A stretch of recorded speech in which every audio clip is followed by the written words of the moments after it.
யுவா stories. ஒரு பெரிய காட்டுல ஒரு குட்டி அணில் இருந்துச்சாம். அது பார்க்கத்தான் சின்னது, ஆனா ரொம்ப புத்திசாலி தெரியுமா? ஒரு நாள் அந்த காட்டுல இருந்த ஏரியோட கரை உடைஞ்சு போச்சு.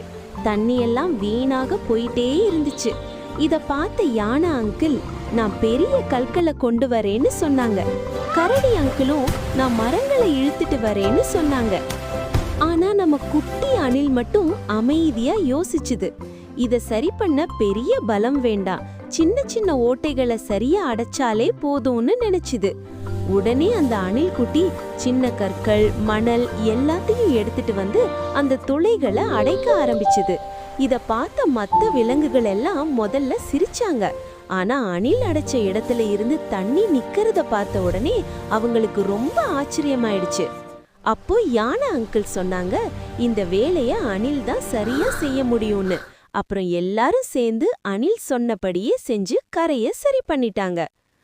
அதுதான் நம்ம வள்ளுவர் தாத்தா சொல்லியிருக்காரு, இதனை இதனால் இவன் முடிக்கும் என்றாய்ந்து அதனை அவன் கண் விடல். அதாவது ஒரு வேலையை யாரு சிறப்பா செய்வாங்கன்னு யோசிச்சு அவங்க கிட்ட ஒப்படைக்கணும்.